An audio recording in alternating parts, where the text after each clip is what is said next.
Yo no sé si usted se ha dado cuenta, pero este culto tiene un plus que los demás no tienen. Yo no sé si se dio cuenta. Yo que usted seguía viniendo a las 2 de la tarde. Muy bien, continuamos con la serie de enseñanzas conociendo a Dios. Y tal vez usted dirá, pastora, pero ya estamos en otro nivel. Sí, estamos en el nivel de seguir conociendo a Dios.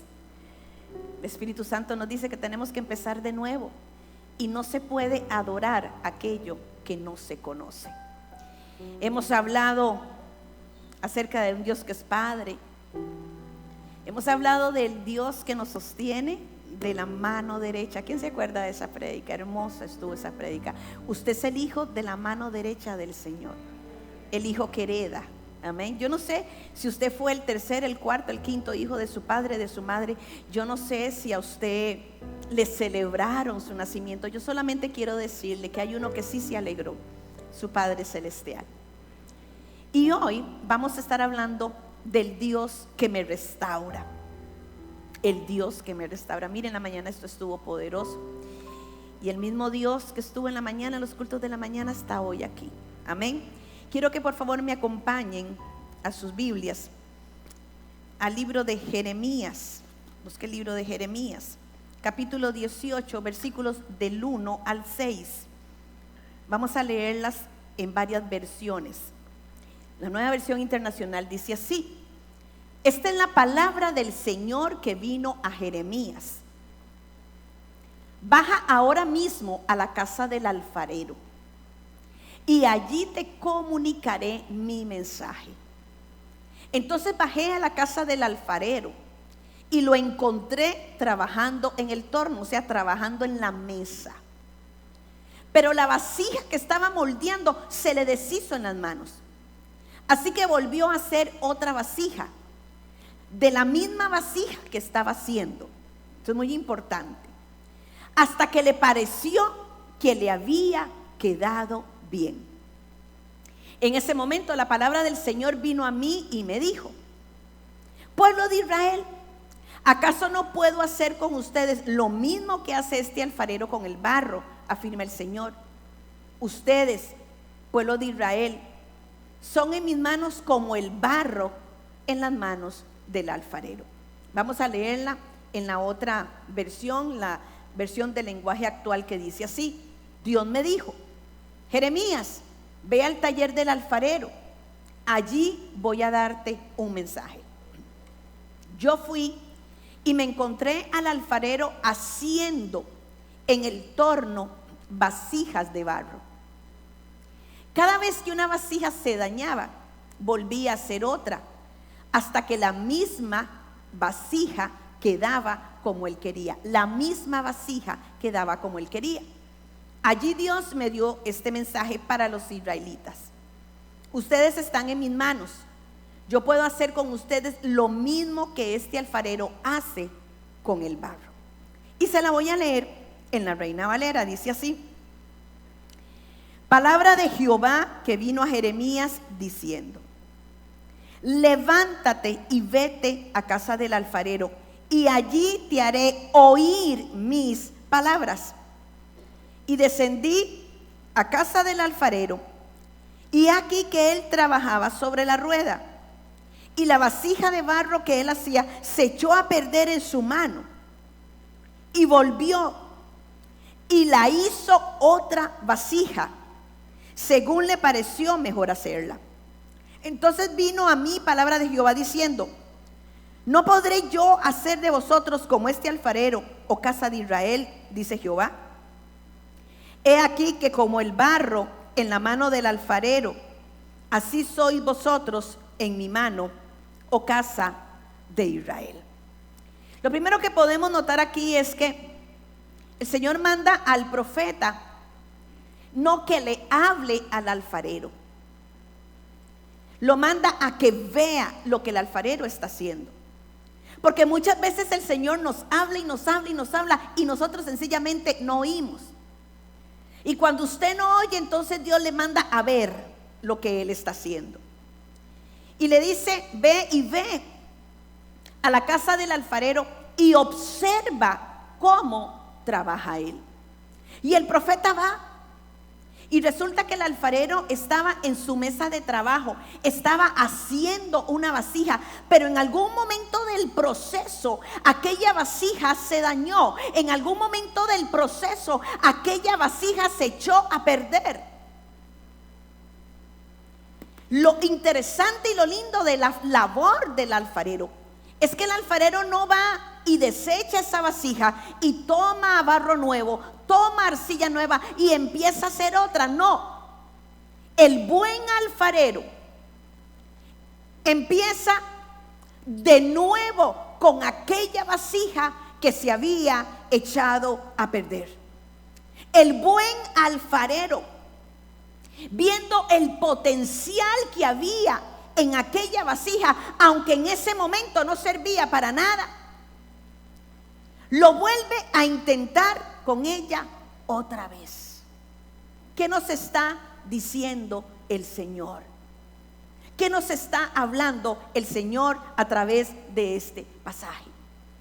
Y es que muchas veces, al analizar nuestra vida, empezamos a ver para adentro, empezamos a ver para atrás, pero no nos gusta lo que estamos viendo, porque nos damos cuenta que en algún momento del proceso nosotros también nos dañamos, nosotros también nos quebramos, nosotros también nos echamos a perder. En algún momento del proceso usted vuelve a ver para atrás y lo que usted está viendo no le gusta. Lo que usted está viviendo no le gusta. Y usted ve y se ve a usted misma como ese hombre, como esa mujer a la cual Dios le dio un propósito, al cual Dios le dio un propósito, pero no ve ese propósito cumplirse. Y muchas veces entra frustración en nosotros porque no nos gusta lo que estamos viendo. Pero tenemos que recordar que el buen alfarero no desecha a la vasija por sus defectos. Amén. El buen alfarero pone las manos sobre nosotros y empieza a restaurarnos y empieza a restaurar la obra que Él hizo en nosotros. Amén. Filipenses 1:6. Filipenses 1:6 dice así. El apóstol Pablo dice: estando persuadido de esto, que el que comenzó en vosotros la buena obra, la perfeccionará hasta el día de Jesucristo. Dios lo que empieza en nosotros lo termina. Amén. Y vamos a ver su obra perfeccionada, aunque Él lo tenga que intentar una vez, aunque lo tenga que intentar 2 veces, aunque te caigas una vez, aunque te desarmen en sus manos 3 veces, Dios los va a hacer las veces que sean necesarias. Amén. ¿Qué es restaurar? ¿Qué es restaurar? Bueno, restaurar es volver al estado original y aún mejor. Es la acción de poner una cosa en su estado original, en su diseño original. Y es que la idea de restaurar de nuestro alfarero, la obra de restauración de nuestro Dios estuvo presente desde el principio de la humanidad, porque Él creó al hombre. Y como cuando hablo de hombre, hablo de género. Y Él sabía que el hombre iba a fallar. En el libro de Génesis vemos cómo Dios crea al ser humano, crea al hombre y a la mujer, varón y hembra los creó, y los creó a su imagen y semejanza. Y mientras estuvieron en el Edén, Adán y Eva caminaron en esa imagen y gozaron de esa intimidad y de esa comunión con su Creador. Pero el hombre, vuelvo a hablar de género, decidió desobedecer. El hombre decidió declararse independiente de su Creador. El hombre decidió que él iba a tomar en sus propias manos su destino. y se equivocó. Y se equivocó grandemente, porque con esa trágica decisión el ser humano perdió esa imagen divina, así como perdió también su compañerismo y su intimidad con su Dios. Pero en su amor y en su misericordia, el Señor dijo: yo no los voy a dejar así, yo no los voy a dejar en ese estado, voy a empezar de nuevo con el hombre. Y comienza su obra restauradora inmediatamente. Cuando el hombre se concientiza que ha pecado, y entonces su mismo pecado hace que él tenga temor de estar delante de su Dios, el hombre decide tratar de cubrir ese pecado con sus propias manos, tratar de cubrir el pecado a su manera. Vámonos a Génesis 3:7. Génesis 3:7. En este mismo instante se dieron cuenta de lo que habían hecho y de que estaban desnudos. Entonces tomaron unas hojas de higuera y las cosieron para cubrirse con ellas. En otras traducciones dice que se hicieron delantales. Pero resulta que no le da el resultado que él espera. Esos delantales, esas hojas de higuera que cubrían su desnudez, no le devolvieron el compañerismo y la intimidad que tenían con su Dios. Entonces Dios hace esto. Génesis 3:9-10. Porque el hombre tuvo miedo. Pero Dios el Señor llamó al hombre y le dijo: ¿dónde estás? Versículo 10. El hombre contestó: escuché que andabas por el jardín y tuve miedo porque estoy desnudo, por eso me escondí. No le resultó al hombre tratar de tapar su desnudez, prototipo de pecado, a su manera. Y es la primera vez que el hombre le tiene miedo a la presencia de Dios. Hay muchas personas que le tienen miedo a la presencia de Dios. Hay mucha gente que le tiene miedo a la unción. Cuando cae la unción, hay gente que se va para atrás porque le da miedo. Cuando cae la gloria de Dios con toda su manifestación, hay gente que le da miedo. Ese miedo viene del huerto del Edén. Y cuando usted no está a cuentas con Dios, por supuesto que le da más miedo, porque usted sabe que Dios todo lo sabe. Entonces Dios dijo: no es a la manera de ustedes que van a cubrir su desnudez. Versículo 21. Y Dios provee ropas para ellos. Dios el Señor hizo ropa de pieles para el hombre y su mujer y los vistió. Aquí de manera implícita nos hace ver el primer sacrificio de la humanidad. Dios mismo sacrifica animales para cubrir la desnudez del hombre. De una manera implícita nos habla aquí del derramamiento de sangre. Y de una manera implícita también este primer sacrificio nos remontaba miles de años después, donde se daría el sacrificio perfecto, eterno y para siempre, hecho en la cruz del Calvario por el Hijo de Dios. Lo que nos quiere decir a nosotros esta porción de la palabra es que solamente a través del sacrificio de Cristo recibimos nosotros restauración. Amén. Solamente Cristo puede restaurar una vasija rota. Solamente Cristo puede hacer útil una vasija inútil. La palabra restaurar, la palabra hebrea shub o shiva, que significa volverse, significa indemnización, significa revocar y significa recuperar. Pero en el Antiguo Testamento cambia esta palabra. Y en la palabra griega catartizo. Y catartizo significa perfeccionar y significa completar totalmente. Porque en el Nuevo Testamento se vivía bajo un pacto imperfecto. Pero a través de la cruz del Calvario, todo tu dolor es sanado. Ese dolor que no se ve, ese dolor en donde no hay una medicina para comprar y quitarte el dolor, Jesucristo lo sana completamente. Amén. El apóstol Pablo usó esta palabra en Gálatas 6, capítulo 1.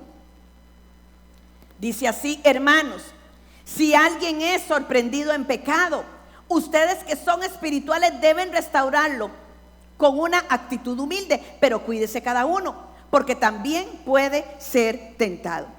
Aquí la palabra restauración sugiere no solamente recibir al pecador con amor, no solamente recibirlo con un perdón genuino, con un perdón absoluto. Aquel hombre, aquella mujer que pecó y que se arrepiente, y esto subráyelo, que se arrepiente, porque no hay restauración si no hay arrepentimiento. A usted le tiene que incomodar lo que usted está haciendo para que Dios le restaure. A usted le tiene que doler lo que usted está haciendo para que Dios le restaure. Amén. Sino que el apóstol Pablo va más allá y dice que la verdadera restauración consiste en equipar a la persona para que cumpla el propósito de Dios para su vida. En el Nuevo Testamento, esta palabra restaurar da la idea de algo roto, da la idea de algo dañado que se repara y que puede volverse a usar para lo cual fue diseñado. Y este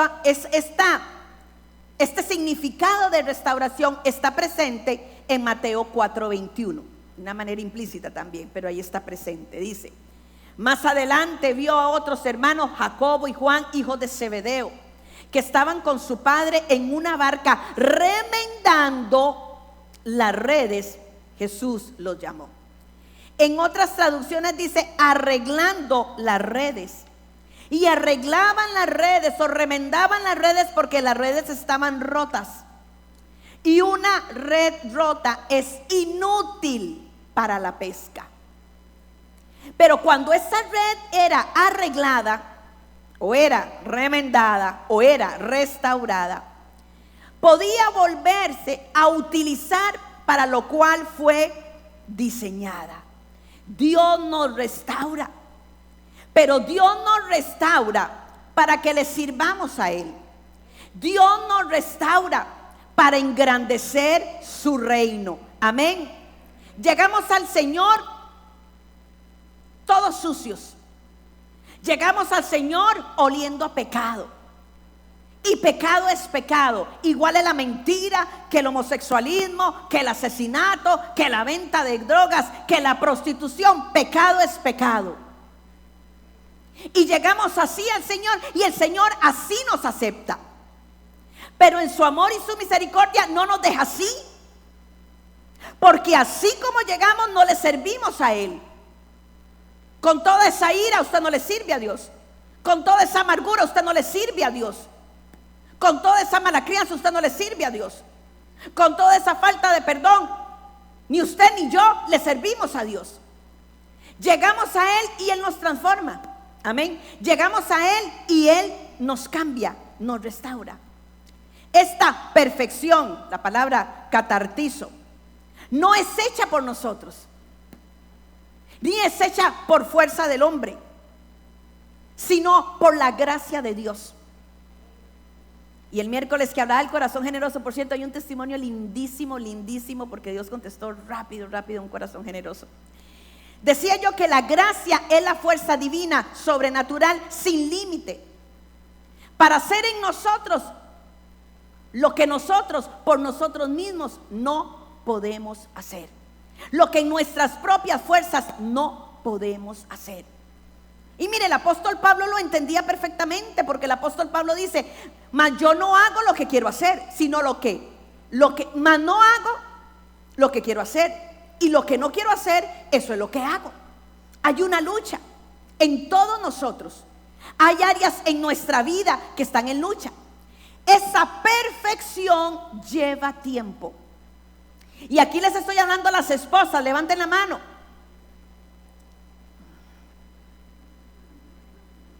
Esposa, usted no puede cambiar al marido. Nadie dijo amén. Por muchos años yo intenté cambiar a mi marido, no pude. Entramos en frustración. Por mucho tiempo yo quería agarrar la Biblia y darle con la Biblia para que entendiera, darle con la Biblia.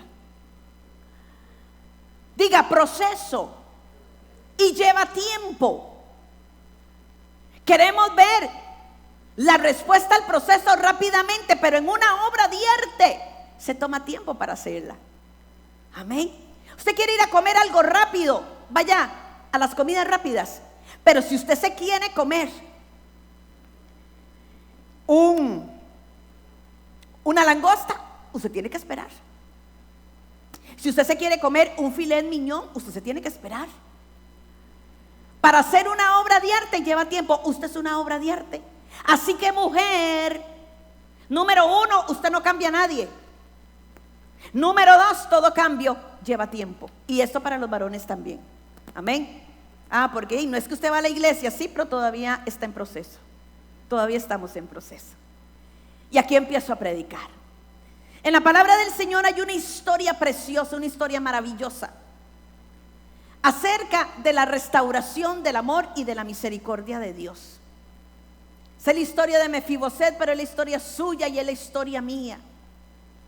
Amén, porque todos aquí estuvimos en la mesa del alfarero y en algún momento del proceso nos echamos a perder. La historia de Mefiboset. Venía el rey David de la guerra y empieza David a meditar, porque hay días en que uno se pone a meditar, ¿verdad? Que el pajarito, que el cielo, que las estrellas, etc. Y estaba David pensando y meditando en su vida, muy probablemente recordando cómo el Señor le había sacado de detrás de las recién paridas, porque le voy a decir algo, David era pastor de ovejas, pero no estaba adelante, estaba atrás. Estaba con las que parían. Estaba lleno de sangre, lleno de placenta, lleno de estiércol. Pero aunque el ojo del hombre no te vea, el ojo de Dios sí te ve. Amén. Y Él recompensa. Estaba muy probablemente David pensando en todos sus procesos, en todo lo que David había pasado, cómo su misma familia lo había etiquetado y lo rechazaba. Todo lo que había pasado con Mijal, todo lo que había pasado con Saúl, todo lo que había pasado tal vez con su hijo. Pero recordaba también David que a pesar de tanto proceso doloroso, él no permitió dañar su corazón. Y es que el Espíritu Santo de Dios está levantando hombres y mujeres sanos, de corazones sanos, que hayan pasado por procesos, pero que se hayan determinado que ese proceso no iba a afectar su corazón. Se había acordado cómo Dios lo había levantado como rey, habiendo sido un pastor, insignificante pastor. Y también recordaba cómo el hombre había levantado a Saúl, porque a Saúl el hombre lo levantó, pero a David fue Dios, y esas dos cosas muy diferentes. Y recordaba, y en medio de la memoria empieza a pensar David en dos personas, dos hombres muy importantes en su vida. Empieza a recordar a Jonatán, su amigo del alma, porque la amistad sí existe, y la amistad viene de Dios y sí existe. Y empezó a recordar a Saúl, el padre de Jonatán. Como Jonatán había sido de bendición para él, pero como Saúl había querido traer maldición. Porque en la vida nos vamos a topar con gente que nos ama y con gente que no nos ama, y usted no sabe ni por qué. Si yo no sé por qué le caigo mal, si en la vida he cruzado palabra, No es lo que usted es lo que usted porta. En la vida vamos a encontrar gente que nos marque para bien o nos marque para mal, pero en nosotros está que todo nos ayude para bien. Amén. Así que no permita que su corazón se dañe en medio del proceso. Y viene a la mente del rey David el pacto que Jonatán hace con él. Y el pacto equivalía en que Jonatán sabía que él no iba a reinar, aunque a Jonatán le correspondía por derecho.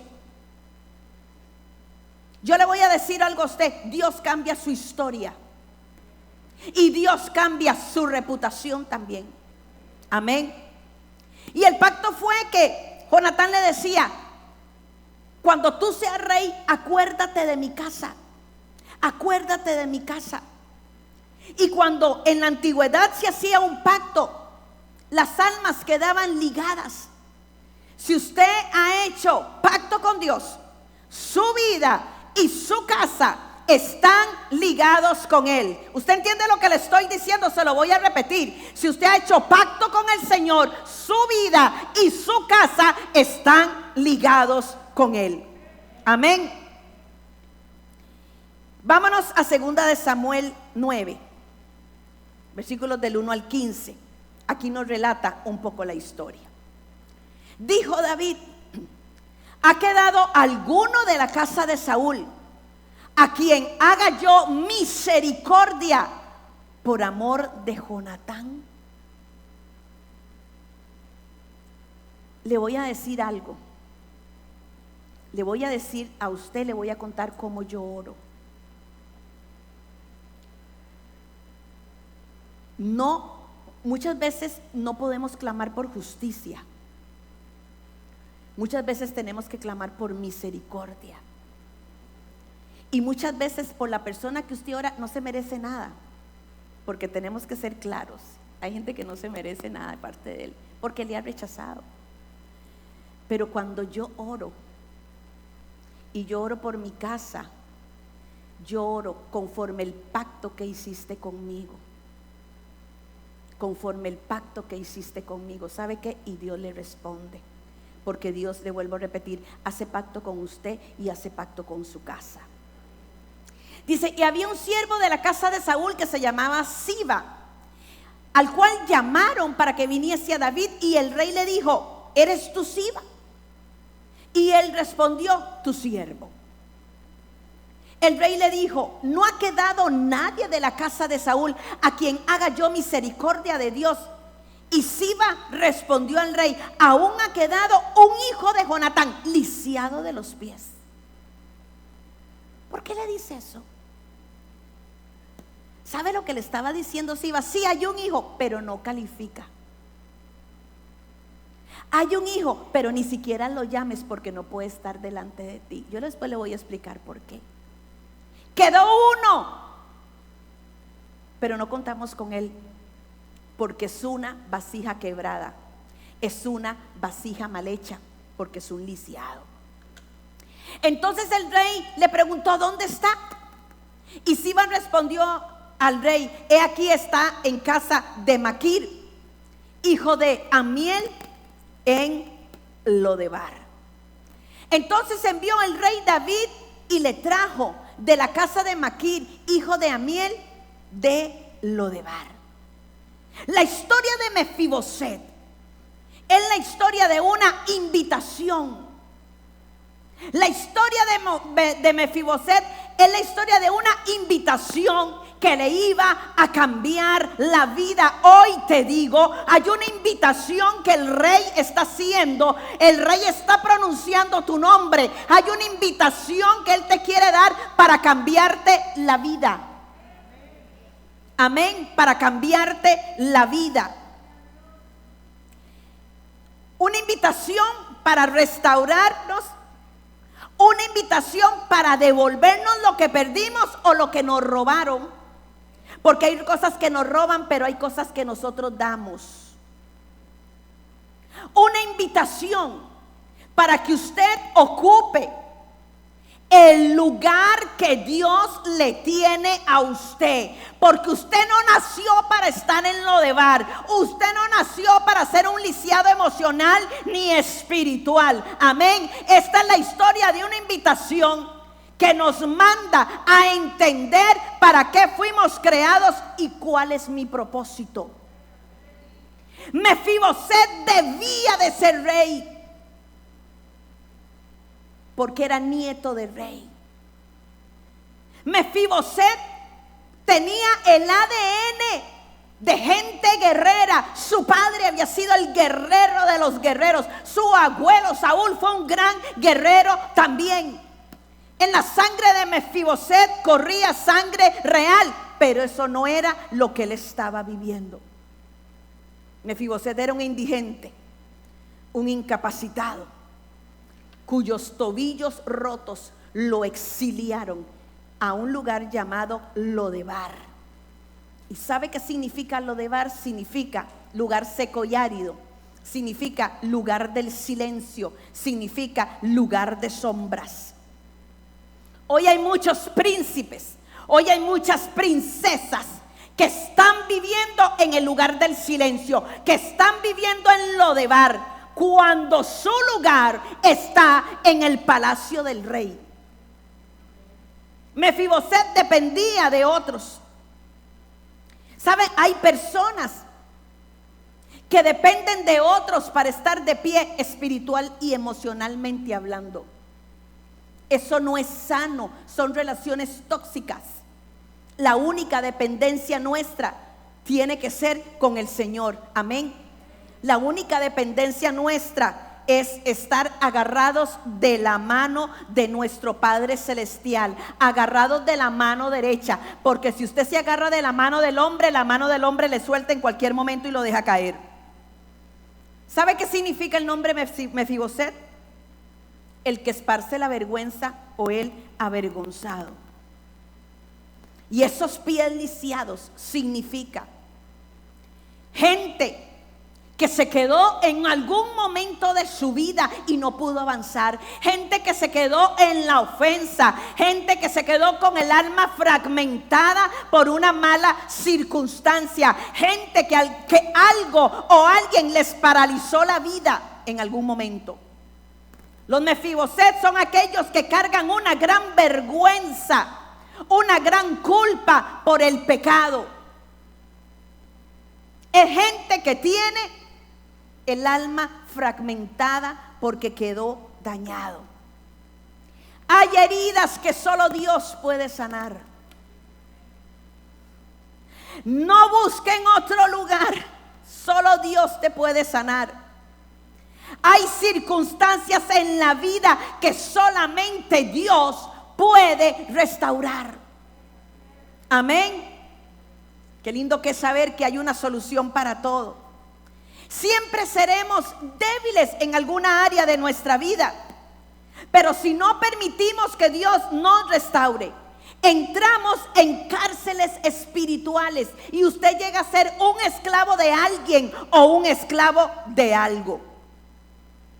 Existen personas con los tobillos quebrados, no tobillos físicos, sino tobillos espirituales o emocionales. Personas que a partir de un hecho desafortunado y doloroso en sus vidas se quebraron y entonces se fueron para Lodebar. Pero él era un príncipe, él no tenía por qué estar ahí.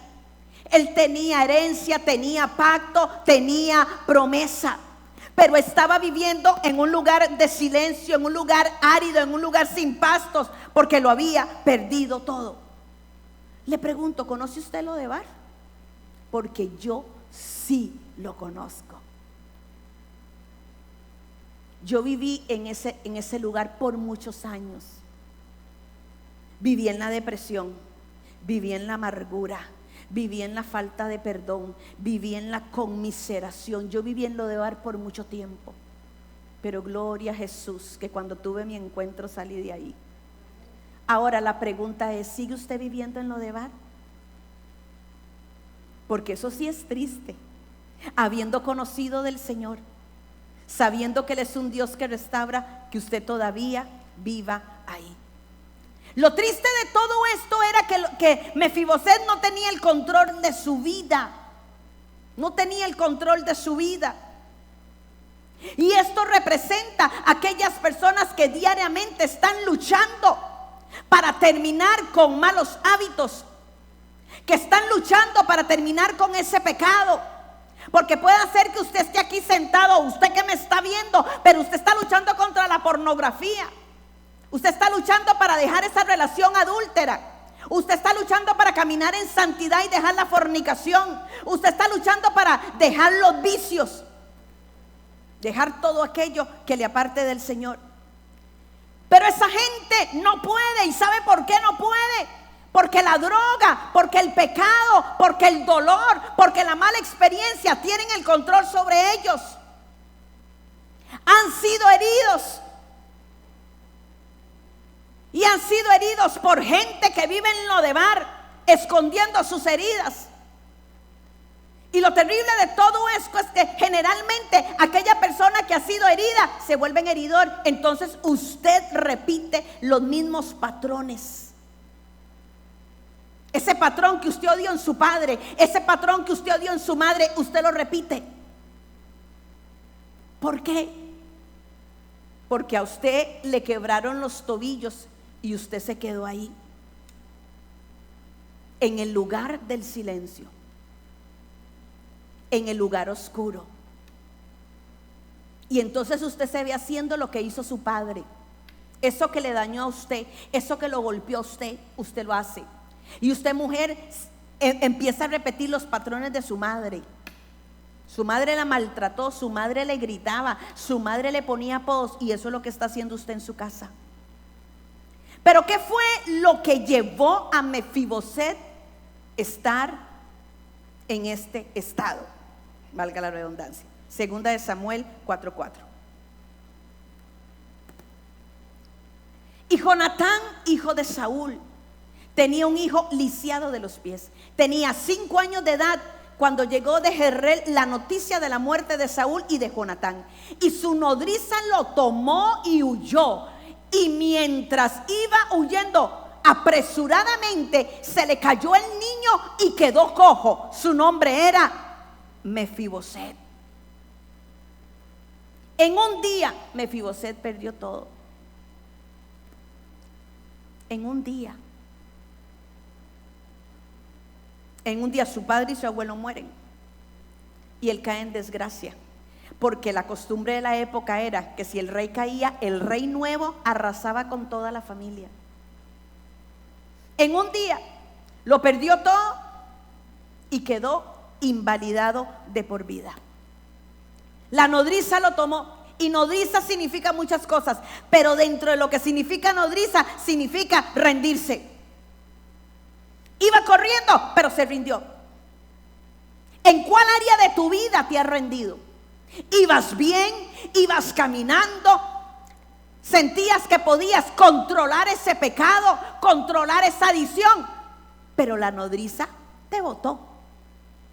Te diste por rendido y caíste y te lisiaste los pies. Un niño que lo tenía todo, absolutamente todo. Le pregunto, ¿quién lo dejó caer a usted? ¿Quién te hizo daño? ¿Cuál es el recuerdo que está aquí? Ese momento que no puedes olvidar en tu vida. Ese momento donde abusaron de ti. Ese momento donde te diste cuenta de algo terrible. Ese momento donde te decepcionaste. El momento donde abriste el celular y viste un mensaje que no tenías que ver. ¿Cómo se llama tu nodriza? ¿Qué te lastimaron? ¿Qué te dañaron? ¿Qué te fragmentaron? La autoestima. Por eso es que usted no se siente parte de nada. Por eso es que usted no se siente querido ni querida. Por eso es que usted siente que tiene que buscar ese amor en otras personas, aún en relaciones del mismo sexo. Porque hay una parte fragmentada. ¿Qué te dañaron? La confianza. Ya no puedes confiar en nadie, porque en quien confiaste te traicionó. ¿Qué te robaron? ¿Qué te fragmentaron? La identidad. ¿Te ha costado saber cuál es tu identidad? ¿Qué te dañaron? La parte del amor. ¿Te cuesta dar y sentir amor? Mire, la nodriza tenía buenas intenciones, pero aún así lo dejó caer. Hay gente que con buenas intenciones nos daña. Y mire qué tremendo esto, porque Mefiboset fue de los pocos personajes en la Biblia que nunca fue sanado. A Mefiboset no lo sanaron. ¿Sabe por qué? Y esto es un prototipo de algo. Hay heridas que siempre vamos a llevar, no como una herida, sino como una cicatriz. Las heridas solamente pueden cicatrizar si Él las restaura. La cicatriz yo la muestro. Esta es mi cicatriz. Esto fue lo que me marcó, pero está sano porque Él lo restauró. Esta es mi cicatriz. Sí, me abandonaron. Esta es mi cicatriz. Sí, tuve vergüenza. Esta es mi cicatriz. Sí, me decepcionaron, pero es una herida sana. Es mi cicatriz. Y puedo hablar de ella sin vergüenza, y puedo hablar de ella sin dolor, porque está sana, y una herida sana no duele.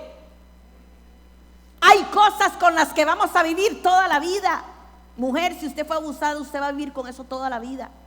Varón, si usted fue abusado, usted va a vivir con eso toda la vida, porque tenemos una estructura que guarda los recuerdos. Pero vivimos sanos, vivimos restaurados. ¿Por qué? Porque en el taller del alfarero, la vasija mía que se echó a perder una y otra vez, Él tuvo la paciencia, Él tuvo el amor, Él tuvo la misericordia de empezar de nuevo. 1, 2, 3, 4, 5 veces, las veces que hayan sido necesarias. Amén. Para hacer de esa herida sencillamente una cicatriz. Pero Dios no se había olvidado de Mefiboset, como Dios no se ha olvidado de usted tampoco. Amén. Y le llega a Mefiboset una invitación. Segunda de Samuel 9, versículos del 9 al 13. Dios no se ha olvidado de usted, pero nosotros tenemos que dejarnos guiar. Nosotros tenemos que dejarnos formar, aunque nos duela. Dice, pero David llamó a Siba, el administrador de Saúl, y le dijo: todo lo que pertenecía a tu amo Saúl y a su familia se lo entrego a su nieto Mefiboset, el que no tenía para comer, el que venía hediondo, porque si usted lee la historia, a Mefiboset lo tuvieron que bañar. Te ordeno que cultives para él la tierra y guardes la cosecha para el sustento de su casa, para que te ayuden tus 15 hijos y tus 20 criados. En cuanto al nieto de tu amo, siempre comerá en mi mesa. Ay, qué lindo. Otro versículo, no sé, ¿hay más? ¿O nos quedamos ahí? Toda la familia de Siba estaba al servicio de Mefiboset, quien tenía un hijo pequeño llamado Micaías, tullido de ambos pies. Mefiboset vivía en Jerusalén, pues siempre se sentaba a la mesa del rey. Y en la otra traducción dice: y siempre comía en la mesa de David como uno de sus hijos.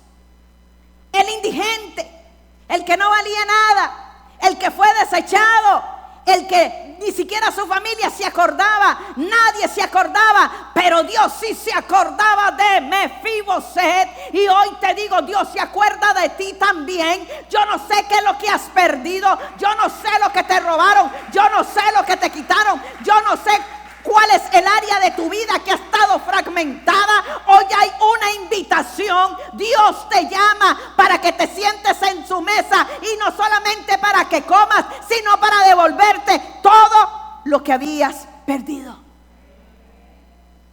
¿Verdad que les dije que cuando él pregunta, Siba dice, sí, se llama Jonatán, pero el lisiado de pies no sirve? Mira, ¿y qué pasó con fulanita? Ahí está, pero es una drogadicta. ¿Y qué pasó con aquel señor? Ah, no, es un narco. ¿Y a Dios qué le importa? Porque a Dios no le importa lo que estás haciendo. Él lo que le importa es lo que vas a hacer en las manos de Él. Es un lisiado. Porque resulta que había una ley que decía que un lisiado jamás, nunca jamás podía estar ni siquiera cerca del rey. Había una ley que decía que un lisiado jamás se podría haber sentado en la mesa del rey. Había una ley, pero fue más grande el amor y la misericordia de David que la ley que había. La palabra del Señor dice que el amor cubrirá multitud de faltas. Para muchos no estábamos calificados. Para muchos éramos vasijas rotas, para muchos éramos vasijas quebradas, pero vino uno y vio en nosotros lo que nadie veía. Vino uno y no vio los pedazos, vio la obra de arte. Vino uno y nos extendió una invitación para que nos sentemos a su mesa. Vino uno y nos devolvió la identidad. Yo soy hijo del rey. Yo soy hija del rey. Amén. Usted no es ningún indigente. Usted no es ninguna torta de nadie. Usted es un hijo. Usted es una hija. Y por derecho real, usted se puede sentar a la mesa del rey. ¿Quién dice amén? Amén. ¿Quién hoy quiere salir de lo de bar? ¿Quién hoy quiere salir de la conmiseración? ¿Quién hoy quiere salir del pecado? ¿Quién hoy quiere entregarse al Señor para que Él haga la obra perfecta? Porque Mefiboset pudo no aceptar la invitación. Usted lee la historia, Señor, yo soy un perro. Mucha gente se ve como perro. No, usted es un hijo. Usted es una hija. Amén. Se pudo devolver. Pudo haber dicho no, pero aceptó. ¿Y sabe por qué aceptó? Porque Mefiboset sabía que todo lo que había perdido solamente en la mesa del rey se lo podían devolver. Y lo lindo de todo esto es que cuando Mefiboset se sentaba en la mesa, nadie se daba cuenta de sus pies lisiados, porque la mesa del rey cubre multitud de faltas. Porque en la mesa del rey no recibes juicio, recibes amor. Porque en la mesa del rey no hay condenación, hay amor y hay misericordia. Amén. Jesucristo hoy te hace esa invitación. Deja de estar viviendo en lo de bar. Ese no es tu lugar. Deja ya la droga, deja ya la pornografía, deja las relaciones ilícitas, deja la mentira, deja la falta de perdón y atrévete a ir al palacio del rey. Pero ¿cómo hago? No sé. Mefiboset no podía ir solo. Siba lo alza. Y sabe que esto es prototipo del Espíritu Santo de Dios, que nos lleva hasta delante del trono de la gracia. No puedo, no, usted solo, sola no puedo. Pero si usted clama por la gracia de Él, esa fuerza divina, sobrenatural, usted sí va a poder. Amén. Lo perdiste todo. Te lo robaron, te lo quitaron, te asaltaron, yo no sé. Hay uno que te lo puede devolver. Amén. Pero sal de lo de bar. Una noche el rey abrió su boca para pronunciar el nombre de Mefiboset. Hoy Dios abre su boca para pronunciar tu nombre. Amén. Hoy Dios, el Señor, está diciendo tu nombre. Hay una mesa preparada. Un hijo de Dios no puede estar sentado en la mesa de Belsasar. Un hijo de Dios tiene su campo en la mesa del rey. Vámonos a Joel 2. Los versículos del 25 al 27. Y esto tómelo, porque esto es palabra de Dios. Esto no lo estoy diciendo yo. Y si eso es para usted, celebre, agarre la palabra, porque esto es para usted. Usted no está aquí por casualidad. Usted está aquí porque Dios tenía un encuentro divino preparado para usted. Usted está hoy aquí porque esta palabra tiene que ser rema en su vida. Y os restituiré los años que se comió la oruga, el saltón, el revoltón y la langosta, mi gran ejército que envié contra vosotros. La palabra dice: y os restituiré, comeréis hasta saciaros y alabaréis el nombre de Jehová vuestro Dios, el cual hizo maravillas con vosotros, y nunca jamás, y nunca jamás, y nunca jamás, y nunca jamás te van a decir la alborotada, y nunca más te van a decir el narco, y nunca más te van a decir el mentiroso, y nunca más te van a decir la adúltera, y nunca más, jamás mi pueblo será avergonzado. Y conoceréis que en medio de Israel, en medio de Puerto Limón, en medio de portadores de su gloria, estoy yo, que soy Jehová vuestro Dios, no hay otro. Y mi pueblo nunca, jamás será avergonzado. No tendrás temor de venir delante del Señor, porque tu pecado te avergüenza. ¿Usted entiende lo que le estoy diciendo? Amén. Póngase de pie. Yo no sé cuál fue tu experiencia.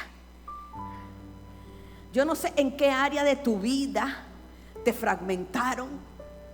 Yo no sé cuál es la lucha tuya. Puede ser una lucha, pueden ser muchas luchas.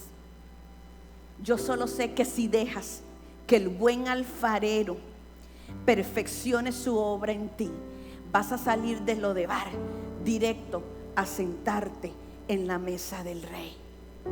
Yo, por favor, le voy a pedir que cierre sus ojos. ¿Qué es lo que arrastras? ¿Qué es lo que te cuesta? ¿Qué es lo que te quiebran los tobillos? La falta de perdón. ¿Qué te hicieron de niño? ¿Qué te hicieron de niña? ¿Te lastimaron? ¿Te abusaron? ¿Siempre te criticaban? ¿Cuál fue el ejemplo que viste en casa? El buen alfarero quiere tomar todo esto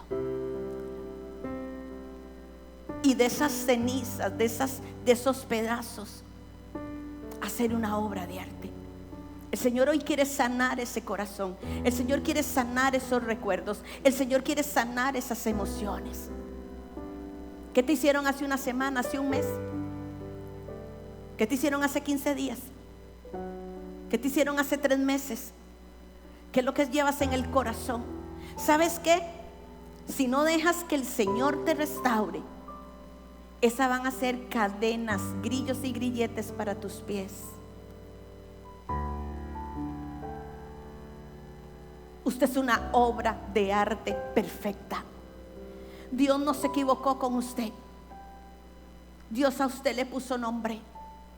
Dios a usted le formó tal y como usted es especial.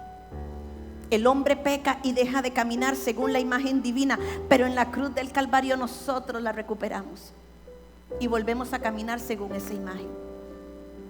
Piense que tiene que soltar.